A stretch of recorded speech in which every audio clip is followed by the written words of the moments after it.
Salutare, salutare! Hai că astăzi o să sorbim puțin adevăr de la Scott Ritter, care a fost invitat la Redacted. Da, nu o să fiu de acord cu toate opiniile lui, mai ales că vorbește în principal despre grupul Wagner. Da? Și are numai vorbe de ocară despre această unitate privată, militară sau whatever. Mercenari, hai să le spunem cum sunt, da? Ok, hai să vedem cum se desfășoară trebușoara. In the war in Ukraine over the past 24 hours, a short time ago, word from Russia that Wagner will be asked to turn over all of its weapons, lay down its arms. Is this the end of the Wagner group? We also hear from Russian authorities they've dropped charges against Prigojin, the mercenary leader who led this quote-unquote coup over the weekend. And German state media over the past 24 hours claiming peace talks could begin as early as next month, that global leaders met secretly in Copenhagen. Nu.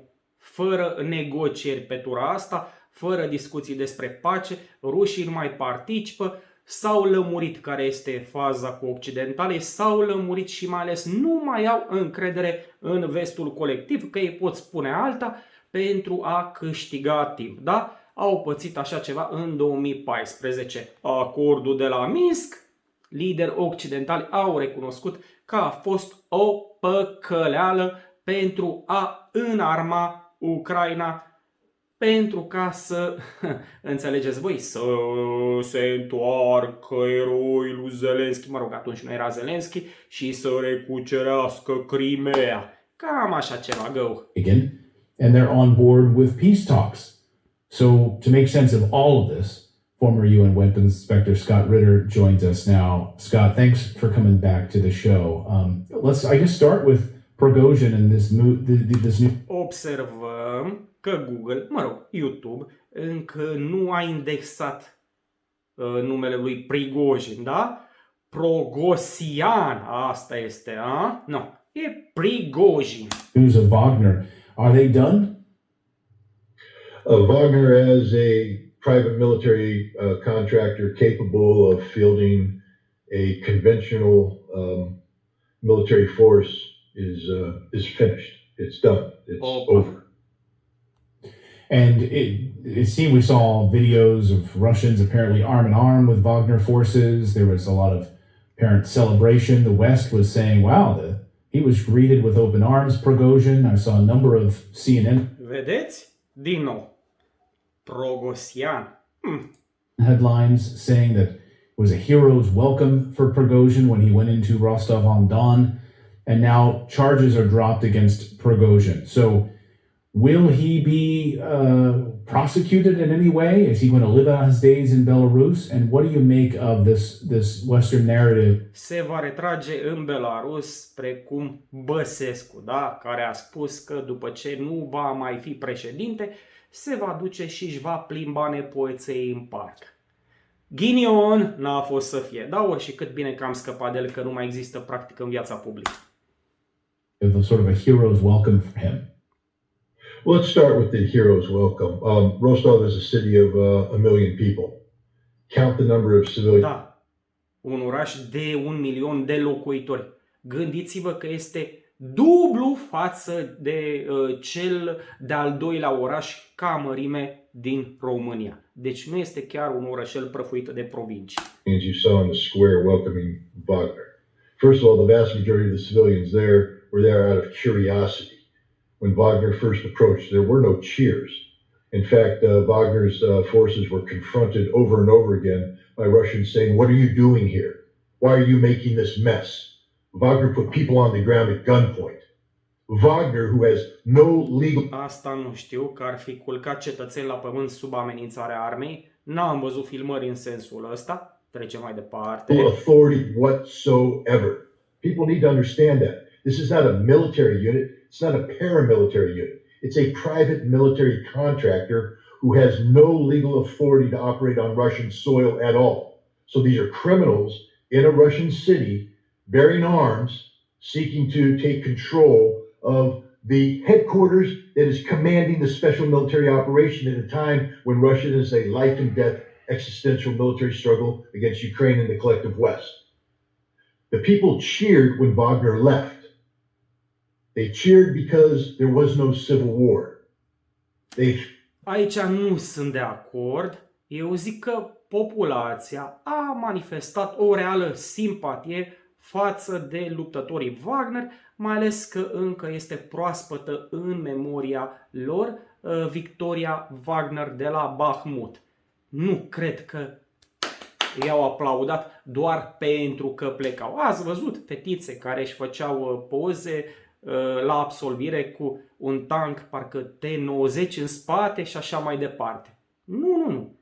Și mulți tinerei care de altfel și ei tot așa se filmau, pozau, dădeau noroc, da, cu luptătorii Wagner, se vedea clar din reacțiile lor că îi simpatizează. Thanked Wagner for making the right decision to get out of town. What those people didn't realize is that Rostov-on-Don was surrounded by 10 to 15,000 Chechen Ahmat special forces who would sit. Bravo! Și eu m-am întrebat ce s-a întâmplat cu cecenii, pentru că venise pe fluxurile de știri vestea că cecenii se îndreaptă spre Rostov-pe-Don. Uitați, au încercuit, stați așa că acopăr eu subtitrarea, nu-i bine. Așa, se pare că au încercuit orașul și sent a message to Prigojin that you're going to die in a matter of hours. That when Putin gives the green light, we will come in and we will kill you and we will kill all of your Wagner mercenaries. Deci, de aici, înțelegem că în opinia lui Scott Ritter, 10-15.000 de ceceni sunt mai decisivi decât câți erau în Rostov? 25.000 de luptători Wagner sau mai puțin? În fine, dar am înțeles ideea de bază. Continuăm. Prigojin also received the same message from his commanders as they approached Moscow. They entered the Serpukov area and there were 2,500 Russian special forces lined up there, dug in. They were backed up by thousands more special forces who were outflanking the Wagner forces. And Wagner commanders came back and said, we're going to get into a fight. Now here's another thing people don't realize. What is a basic combat load? That's what a soldier carries on him to engage in a fight. You know how quickly you fire through your basic combat load in a heavy firefight? Like that. Where's the resupply come? Wagner would have run out of ammunition in hours.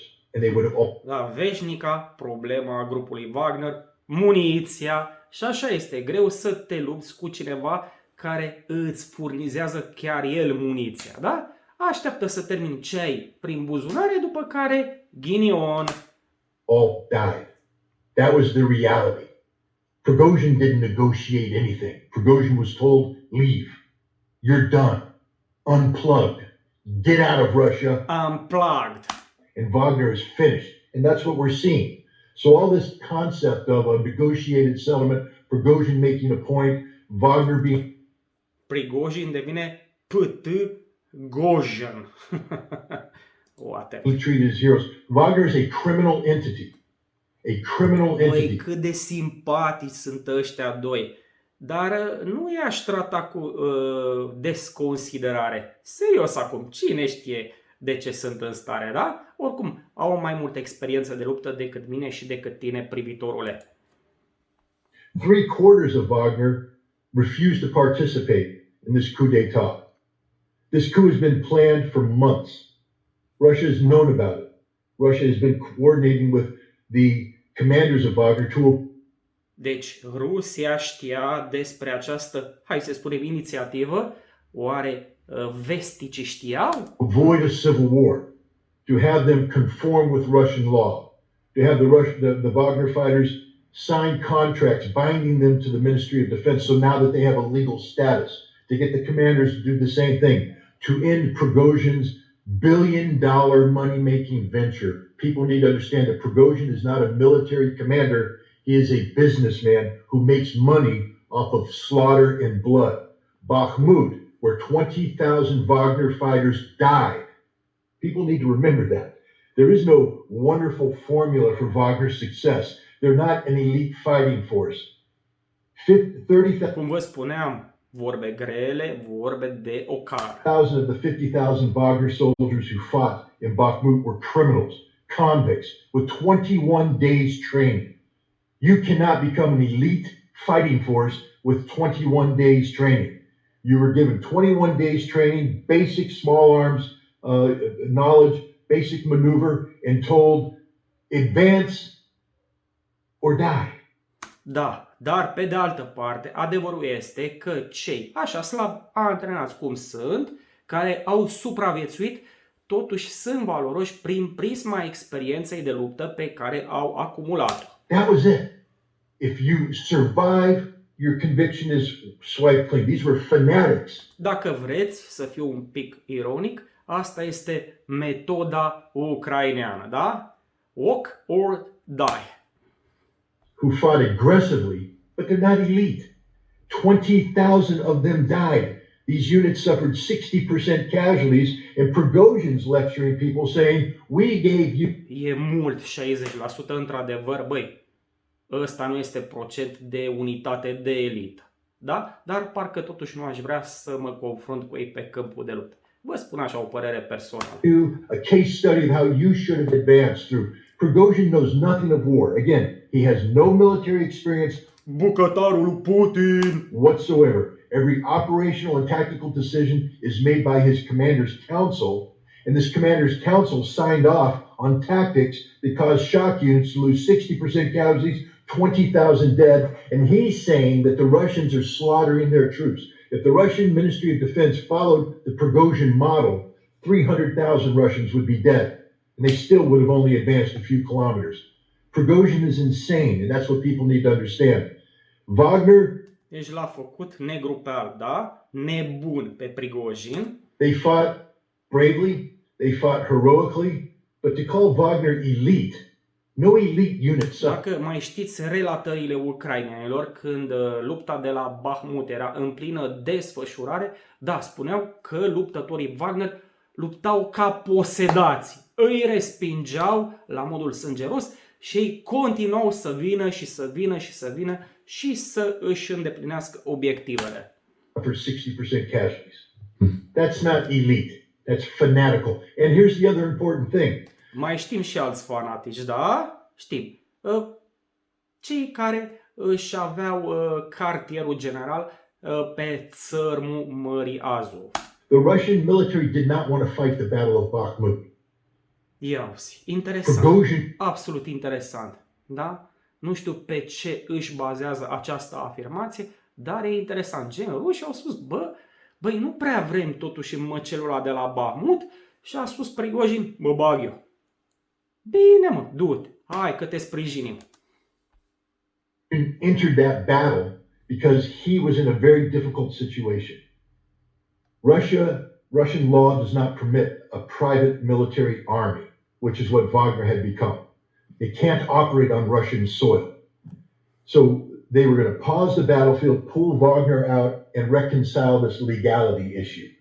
Prigojin realized the second they did that, he would lose his billion-dollar business. Interesant. So he pushed into Bakhmut to keep the fight going, to compel the Russians to fight. A spus, așadar Prigojin a presat înspre Bakhmut sau prin Bakhmut, da? Nu cum traduce Google.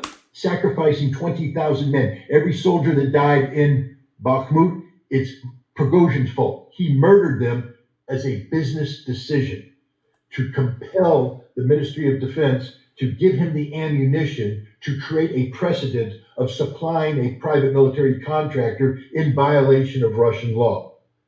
And he continued to push that battle even when the Russian High Command said, we don't want this. He forced the Russian High Command to divert forces from other areas of the front to protect the flanks of Wagner as they advanced. Thousands of Russians were wounded and I-au protejat flancurile și probabil i-au dat suport de artilerie. Killed because of Prigojin. So this idea that Prigojin is some sort of Și aviație, nu? Că faburile alea 500 nu cred că le trăgea Wagner. military genius who is in command of an elite fighting force that saved Russia is absurd in the extreme. I'm not denigrating the courage of the individual Wagner fighter or the tactical competency of their commanders. I'm telling you that Yevgeny Prigojin is a psychopathic, mass murdering, I-a pus și diagnostic și medical și legal, ok? criminal, and he's alive today only because Vladimir Putin didn't want to start a civil war where Russians would end up killing Russians. Fascinating. We had just a short time ago the question of whether or not Prigojin was working alone in this coup, this march towards Moscow. Rostislav Ayshenko, political scientist, Russian political scientist, says it's not likely that he was working alone. The amount of organization in order to move on this would have required some kind of support from within Russia, perhaps from the capital, from the Kremlin in some capacity. Do you buy that analysis? Do you think he was working with other people, or he was working alone in this decision? No, I mean, that's an absurdity, frankly speaking. Wagner had become a massive enterprise. By the time they withdrew 25,000 troops, that's a significant force with tanks, artillery, aircraft. Deci am nimerit cifra de 25.000 de luptători, ok? They didn't need the Kremlin's help or the military's help to plot a coup. The help that Prigojin got was from his military command council, but here's the rub. See, Prigojin's thinking about a coup had been known to everybody.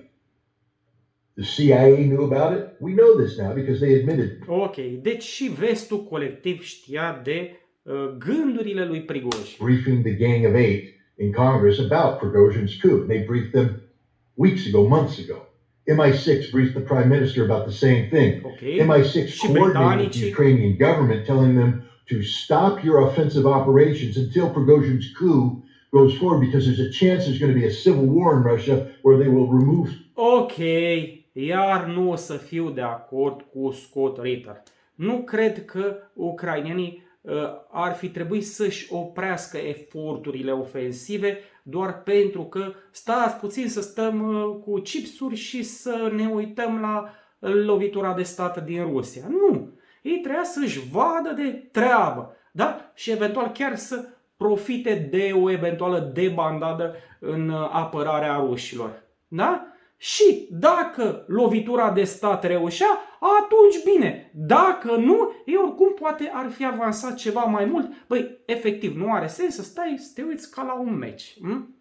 Scuipând semințe. Stați pe loc pentru că stați că poate cine știe extragem lozul cel mare. Forces from the battlefield, and then you can do your attack. Everybody was aware of this, including the Kremlin. But what the Kremlin was doing is they wanted to avoid a civil war. They wanted to avoid a situation where they had to go in and forcibly disarm 25,000 Wagner soldiers. So they reached out to the commanders. Prigojin could not have done this without the commanders' help within Wagner. That's the reality. And as we found out, 4 out of the 5 members of the command council refused to help Prigojin. Only one helped him, took his troops. But the rest of Wagner stayed in the... Ok, deci cât vine 20% din forțele Wagner, presupunând că ea 5 comandanți aveau trupe repartizate în mod egal, 25.000, deci 5.000, sper că am calculat corect, da? 5.000 s-au dus în Rostov pe Don și așa mai departe și o parte din cei 5.000 au pornit în marș spre Moscova, marș pe care eu nu îl interpretez ca pe o încercare de lovitură de stat, ci mai degrabă ca pe un protest. Într-adevăr, un protest la care participanții sunt un pic cam prea înarmați, da? Și pot suferi altfel de consecințe față de manifestanții obișnuiți, echipați cu borduri, pungi cu fecale și, știe rezist mai bine la ce mă refer, da? Stayed in the barracks, refused to participate. And even the troops that went in, the majority of them were misled. They were told that they were going to secure the border against Ukrainian attacks.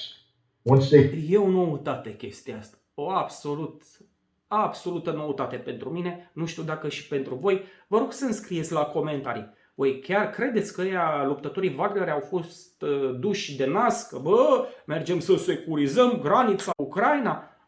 Și dacă tot v-ați oprit să comentați, vă rog, nu uitați de un like, de căciulă desigur, sau dacă aveți mai multe conturi, They arrived, they realized that they had been misled, and half of Wagner wasn't going to participate in any fighting no matter what. Half of the Wagner troops that were there because they were misled.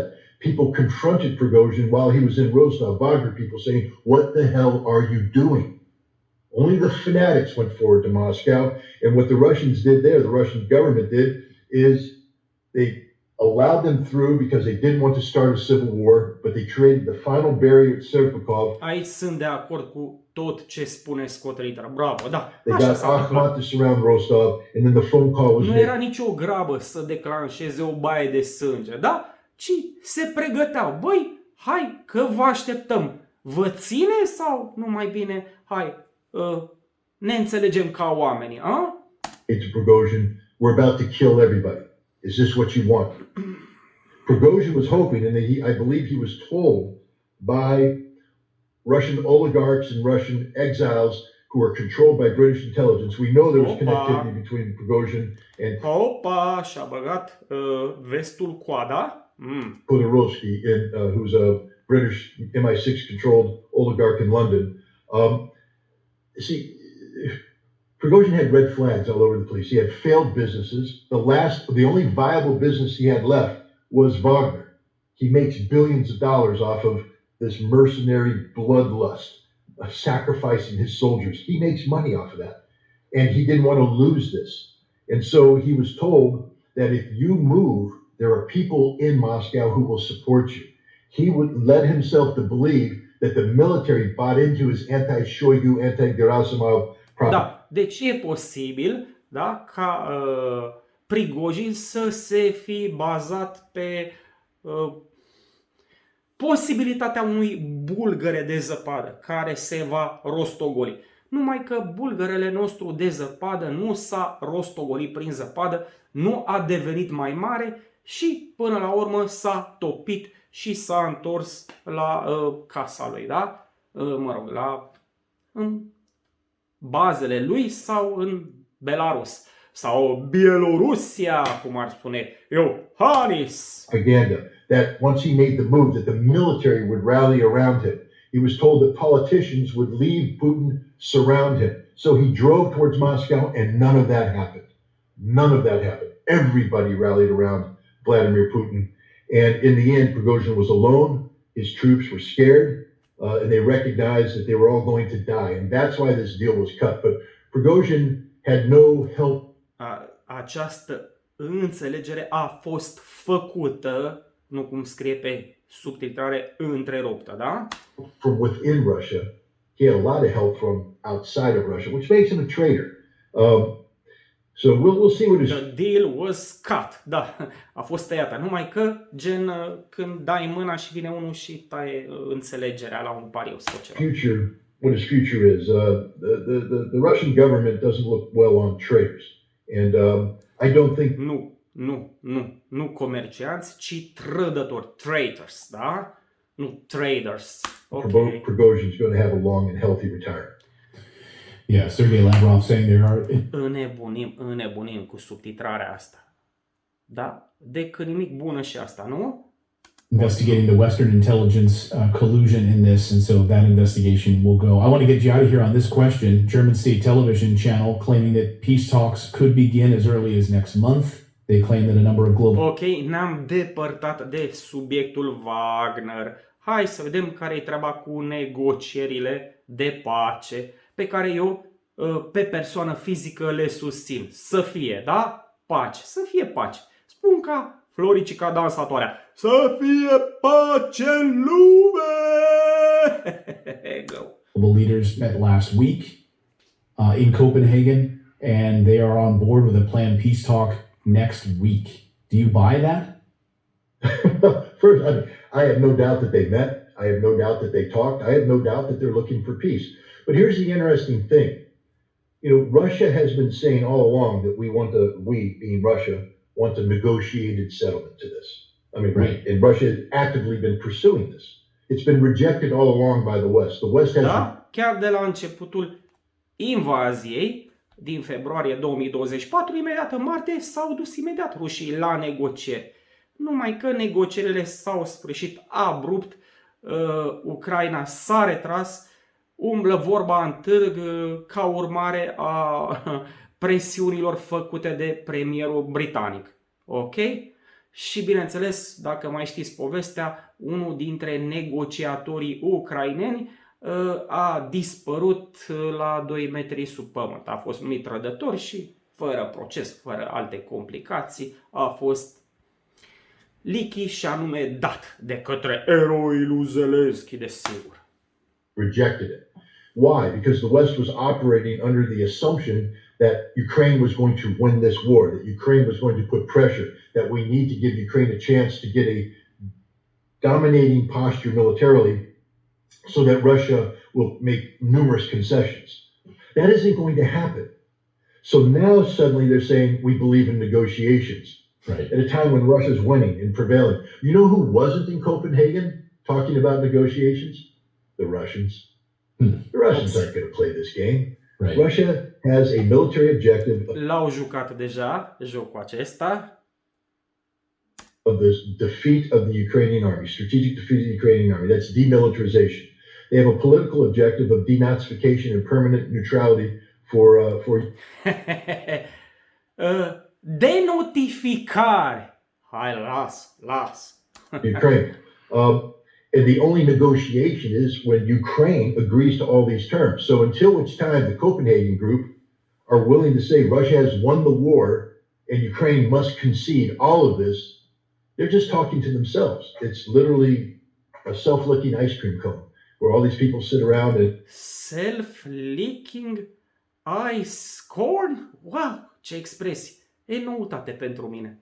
and enjoy their own company. But Cum e asta? Ca șarpele care își înghite coada sau cum? Interesant oricum. Russia wasn't there, and Russia's the only vote that counts at this point in time. The only vote. Because they have thrown away any leverage they might have had with Russia a long time ago by insisting on pursuing this war. Now that they've doubled in, they put all their chips in, Russia's mobilized, Russia's ready to win. They want to negotiate away Russia's victory. Russia will never go for this. Yeah, and of course, Vladimir Putin 2 weeks ago at the Africa Summit, or the St. Petersburg Summit, holding up the peace agreement that was signed by the Ukrainians and thrown in the trash. And peace agreement signed by the Ukrainians, but remember, Minsk wasn't signed by the Ukrainians because Angela Merkel and Francois Hollande, the German and French leaders who promised their support, were now saying it was all a sham. Da, Merkel chiar a spus. Probabil a spus și celălalt, dar în fine, nu mai țin minte. Lied to Putin. We misled Putin. So who is Putin supposed to believe? Our Ukrainian government that can sign a deal and walk away from it? Always saying that we always lie to Russia, that we only negotiate to get an advantage, to buy time? A European community that wants the strategic defeat of Russia has shown a proclivity in the past to lie about diplomatic arrangements, negotiated settlements, to buy time, to gain strength. And now they're going to come to Putin and say, we want a negotiated settlement. To do what? To buy time, to gain strength, at a time when Russia's winning? Putin said about 2014, he regrets not destroying the Ukrainian army at that time, when he had them surrounded. He could have destroyed them. He said it was his biggest mistake. Right. He will never make that mistake. Da, a fost o fază în care chiar și-a cerut scuze sau iertare soțiilor militarilor ruși căzuți pe câmpul de luptă. Și le-a spus, da, căzuți pe luptă din februarie 2022 încoace. Și le-a spus, îmi pare rău că nu am insistat atunci când aveam upper hand, da? Și poate atunci, dacă aș fi făcut alegerea corectă, soții voștri ar fi trăit. Nu știți faza, nu? O să o caut și poate facem un videoclip separat despre asta. Mistake again. When he says he's never going to make that mistake again, I'd believe him. And those who have studied him very, very closely say he's one of those people, a politician who learns from his mistakes. So Imagine, Rara avis. Imagine that. Yeah, fool me once, right? So Right. yeah, we'll see on this. Fool me once, shame on you. Fool me twice, shame on me. Cam asta a fost pentru astăzi, dragilor. Vă rog, nu uitați de like, abonați-vă că este gratis și vă aștept la comentarii, dar nu înainte de a adresa mulțumiri, multe mulțumiri membrilor canalului Noaptea Minții și celor care mă susțin pe Patreon. Haide! Pa!